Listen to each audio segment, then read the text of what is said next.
Selamat datang kembali di channel Audian Audina. Kali ini kita lanjutin lagi Jujutsu Kaisen, tepatnya insiden Shibuya bagian ke-15. Sebelum masuk ke pembahasan utama, seperti biasa saya akan rekap dulu mengenai kejadian terakhir di video sebelumnya. Seperti yang kita tahu di video yang sebelumnya, kalau Megumi sudah terluka begitu parah karena ulah Shigemo. Dia pun memutuskan untuk memanggil Shikigami terkuatnya yang bernama Mahoraga. Lalu Shikigami yang belum dieksorsis tersebut malah menyerang Megumi sampai membuatnya sekarat. Tapi Sukuna tiba-tiba datang dan berusaha menyelamatkan Megumi di sini. Dan secara mengejutkan, dia kini memutuskan untuk menghadapi Mahoraga dalam upaya mengakhiri ritual eksorsis yang sedang berlangsung.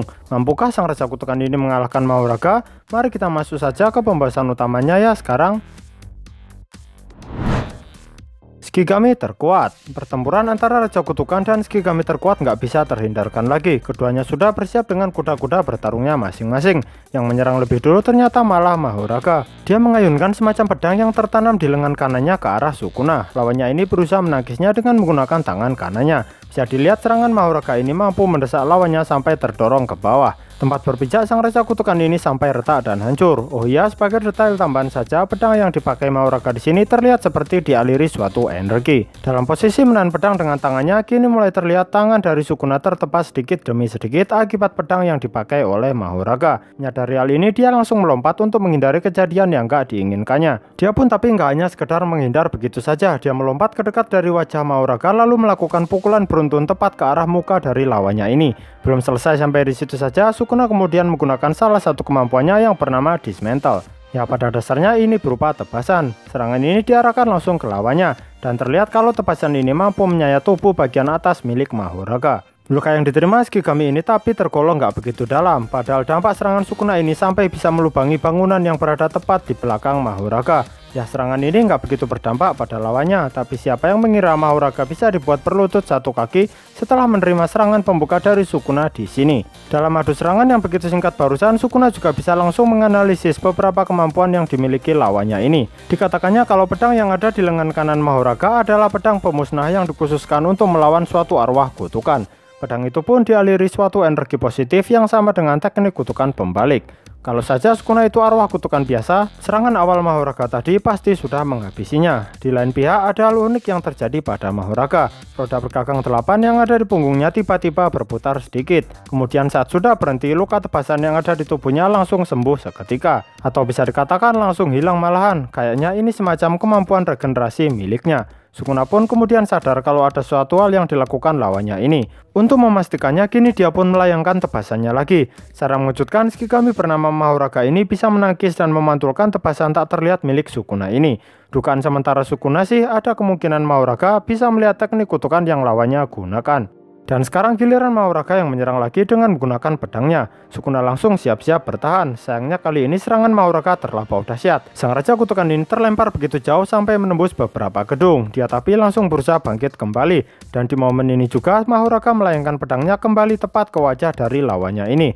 Ya, Sukuna berhasil menghindar sih.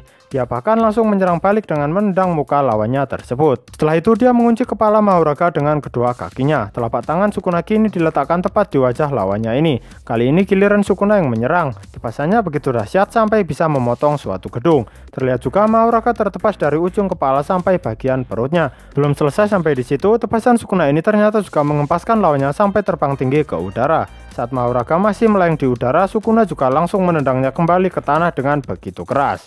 Lawannya kini terlihat terkapar nggak berdaya di atas tanah, tapi kemudian Mahoraga langsung bangkit kembali dan luka-luka yang dideritanya tadi sudah hilang semua. Itu terjadi tepat setelah roda bergagang 8 di punggungnya sedikit berputar. Sang Raja Kutukan ini bilang kalau apa yang dilakukan Mahoraga ini mirip seperti Yamata no Orochi. Gak asing kan ya sebutan ini? Dalam mitologi Jepang, Yamata no Orochi digambarkan sebagai naga yang punya kepala dan ekor masing-masing berjumlah 8 buah. Sekarang kembali ke cerita ya. Ternyata Sukuna juga menyadari ada semacam perkembangan kemampuan yang Mahoraga miliki sepanjang pertarungan berlangsung. Serangannya di awal pertarungan tadi menggunakan suatu energi positif, tapi serangan keduanya lebih seperti menggunakan energi kutukan. Selain itu, lawannya juga bisa memantulkan tebasan yang dilontarkan oleh Sukuna sebelumnya. Pada dasarnya sih Mahoraga terlihat bisa beradaptasi dengan kemampuan Sukuna di sini. Menurut sang Raja Kutukan sendiri, mantra furu dari 10 harta karun suci dan roda bergagang 8 yang ada di punggungnya itu melambangkan suatu perputaran hidup yang harmonis. Berdasarkan hal ini, dia menyimpulkan kalau kekuatan Shikigami ini adalah mampu beradaptasi menghadapi fenomena apapun. Lebih mudahnya sih, Mahoraga ini nggak bisa diserang dengan teknik yang sama 2 kali. Dia mampu beradaptasi dengan serangan yang sebelumnya sudah pernah ia terima. Sukuna merasa kalau dirinya yang dulu saat masih memakan beberapa jari saja, ada kemungkinan Mahoraga bisa mengalahkannya. Tapi sekarang kondisinya berbeda ya, dia sudah memakan 15 jari. Uniknya dia sekarang malah tersenyum senang dan bersyukur karena Megumi telah menunjukkan sesuatu yang menurutnya begitu menarik. Selanjutnya secara mengejutkan, Sukuna menggunakan teknik perluasan wilayahnya yang bernama kuil kedengkian. Sukuna Domain Expansion. Kini dijelaskan lebih detail kemampuan dari tebasan milik Sukuna. Dikatakan kalau Sukuna memiliki 2 tipe serangan tebasan. Tebasan yang biasanya dipakai itu adalah dismantle. Saya mengartikannya sebagai mencacah. Sedangkan untuk tebasan kedua disebut cleave.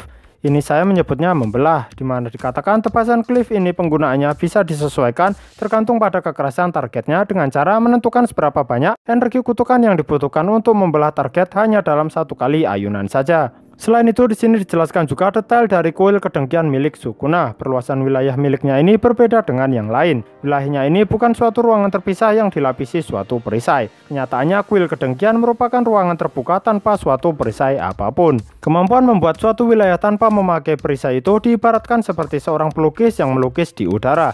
Ya, kiasan ini bisa diartikan seperti melukiskan karya yang gak terbatas. Seperti itulah gambaran perluasan wilayah Sukuna ini. Benar-benar merupakan suatu teknik yang luar biasa kuat. Tapi dengan tidak adanya suatu perisai menjadikan wilayah Sukuna ini rentan akan rute pelarian. Maksudnya target yang dijebak di wilayahnya bisa mudah kabur keluar, ya karena kan nggak ada perisainya. Hal itu tapi memang disengaja. Dengan meniadakan perisai, Sukuna bisa membuat suatu sumpah pengikat yang menjamin keefektifan serangan dalam wilayah miliknya ini. Apapun yang berada dalam wilayahnya ini bakal tertebas tanpa ampun. Dikatakan juga kalau kuil kedengkian ini luasnya bisa mencapai radius 200 meter. Tapi untuk kondisi pertarungannya melawan Mahoraga saat ini, dia jadi mempersempitnya hanya dengan menjadi radius sekitar 140 meter. Hal itu dilakukannya dengan mempertimbangkan posisi Megumi agar tidak ikut terjebak dalam kuil kedengkian miliknya ini. Dalam kondisi saat ini ada sekelompok manusia yang masih berada di Shibuya dan tanpa mereka sadari sebenarnya kini mereka sudah terjebak dalam wilayah milik Sang Raja Kutukan.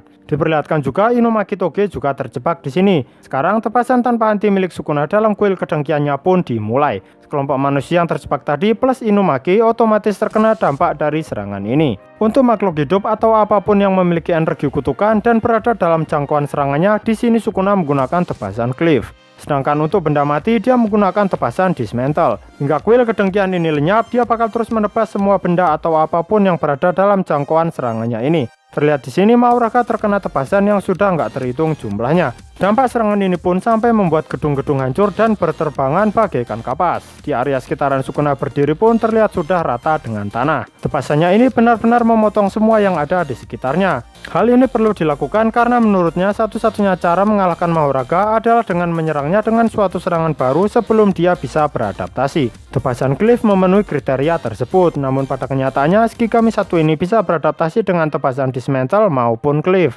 Kini regenerasinya pun sudah mulai sempurna, terlihat tubuhnya mulai utuh kembali seakan nggak terjadi apa-apa barusan. Tapi pedang yang terikat di tangan kanan milik Mahoraga terlihat patah. Melihat lawannya di sini bisa bangkit kembali, Sukuna segera melakukan sesuatu. Dia merapalkan suatu mantra seakan membuka sebuah segel. Kali ini dia juga mengeluarkan elemen api yang sama dengan saat dirinya melawan Juko sebelumnya. Dengan segera juga dia merubah wujud api itu menjadi sebuah anak panah, dan ya, panah tersebut ditembakkan langsung tepat ke arah kepala Mahoraga. Yang diperlihatkan di sini adalah dampak dari serangan tersebut begitu dahsyat. Lalu hal berikutnya yang terjadi adalah Raja Kutukan 1 ini kembali ke tempat Shigemo dan Megumi berada. Dia terlihat membawa roda bergagang 8 yang selama ini menempel pada punggung milik Mahoraga. Kemudian dilemparkannya roda bergagang 8 tersebut ke tanah. Secara perlahan juga roda tersebut mulai menghilang. Ini semacam pertanda kalau ritual eksorsis sudah selesai ya. Shigemo yang dari tadi melihat pertarungan ini masih berusaha memproses mengenai apa yang sebenarnya terjadi di sini. Dia tampak agak bingung, dan saat Sukuna berjalan melintasi dirinya, terlihat Sang Raja Kutukan ini risih dengan keberadaannya. Dia pun langsung menyuruh Shigemo untuk enyah dari hadapannya sekarang juga. Mendengar hal ini, Shigemo langsung terlihat senang bukan main. Dia pun segera berlari menjauh dari tempat itu. Dirinya merasa begitu beruntung karena bisa keluar dari situasi hidup dan mati beberapa saat yang lalu ini. Di momen ini juga akhirnya dijelaskan teknik kutukan milik Haruta Shigemo. Teknik kutukannya ini berhubungan dengan suatu keajaiban. Jadi begini, setiap harinya itu suatu keajaiban dihapus dari ingatan Shigemo untuk disimpan. Lalu keajaiban yang telah terkumpul ini bisa digunakan saat nyawanya sedang terancam bahaya. Tanda di bawah mata Shigemo menunjukkan jumlah keajaiban yang telah terkumpul. Sayangnya Shigemo sendiri nggak sadar akan hal itu. Dia nggak paham dengan cara kerja teknik kutukannya sendiri. Tanpa dia sadari, stok keajaiban yang dimilikinya sebenarnya sudah habis dalam pertarungannya melawan Nanami Kento. Nggak bisa disebut pertarungan juga sih saat itu. Yang ada saat itu Shigemo dijadikan samsak oleh Nanami. Kembali ke cerita ya, di kondisi sekarang itu di mana Shigemo sedang berlari menjauh dari Sukuna sambil tersenyum senang tanpa dia sadari tubuhnya perlahan terbelah menjadi dua bagian. Tubuh bagian depan dan belakangnya jadi terpisah karena suatu tebasan. Bisa dipastikan ini adalah tebasan milik sang raja kutukan. Shigemo kini sudah tewas. Di lain pihak, Sukuna merasa kalau Itadori mulai mencoba mengambil alih kembali tubuhnya. Menyadari hal ini, Sukuna merasa kalau ini memang sudah waktunya juga. Kemudian dia melakukan hal yang gak terduga. Terlihat di sini dia segera membawa Megumi ke tenda darurat milik para penyihir Jujutsu, di mana di tempat tersebut ada Yaga dan Shoko Ieiri. Sekilas Yaga melihat orang yang membawa Megumi barusan, tapi dia ragu apakah itu Itadori atau Sukuna. Cerita kemudian beralih ke Sukuna lagi yang kembali ke tempat pertarungannya dengan Mahoraga sebelumnya. Dia meninggalkan pesan pada Itadori, suatu pesan di mana agar dirinya melihat baik-baik pada apa saja yang sudah terjadi saat tubuhnya diambil alih oleh Sukuna dalam waktu yang begitu singkat ini. Bersama dengan itu kendali tubuh pun kembali pada Itadori. Yang terlihat di hadapannya kini adalah pemandangan area Shibuya yang rata dengan tanah. Dia melihat juga mayat Shigemo yang bersimbah darah nggak jauh dari tempatnya. Kemudian secara berurutan sebuah ingatan muncul di kepala Itadori. Ingatan di mana Sukuna sedang melakukan berbagai macam pembantaian saat Itadori kehilangan kendali akan tubuhnya. Di sini tiba-tiba dirinya muntah sambil bercucuran air mata. Dia mengutuk Sukuna atas pembantaian yang baru saja dilakukannya. Dia berharap agar Sukuna mati saja.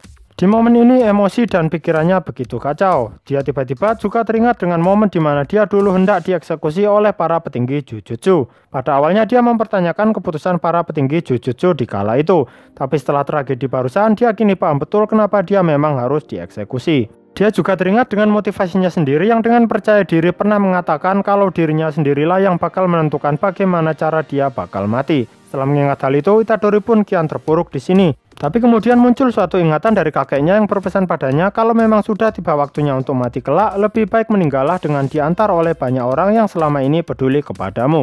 Jangan mati sendirian, itu sangat menyedihkan. Emosi Itadori masih begitu kacau dan gak stabil di sini. Tapi ada suatu ingatan lagi dari kakeknya yang berpesan padanya agar dirinya membantu siapapun yang butuh pertolongannya. Dan lakukanlah dengan ikhlas. Seketika itu juga Itadori terdiam di sini. Kata-kata kakeknya barusan terlihat berhasil menyentuh jiwanya. Tangisannya pun kini reda. Dia pun memutuskan untuk pergi dan terus berjuang dalam membantu teman-teman lainnya yang saat ini masih berjuang mati-matian di Shibuya. Walaupun dalam hatinya dia sadar kalau dirinya yang sekarang gak lebih dari seorang pembunuh. Bisa dilihat ekspresi wajah Itadori di sini begitu kosong dan menyeramkan. Dia jelas-jelas sedang mengalami trauma mental. Biarpun yang melakukan pembantaian sebelumnya adalah Sukuna, tapi tubuh yang dipakai adalah milik Itadori. Dia begitu menyesal bisa sampai kehilangan kendali akan tubuhnya tadi. Dalam waktu sesingkat itu saja, sudah berapa banyak nyawa yang hilang akibat Sukuna ini. Sampai sini dulu ya, bakal dilanjut lagi di video berikutnya. Terima kasih sudah menonton video ini. Cek juga video kami yang lain ya. Sampai jumpa lagi di lain kesempatan. Bye-bye.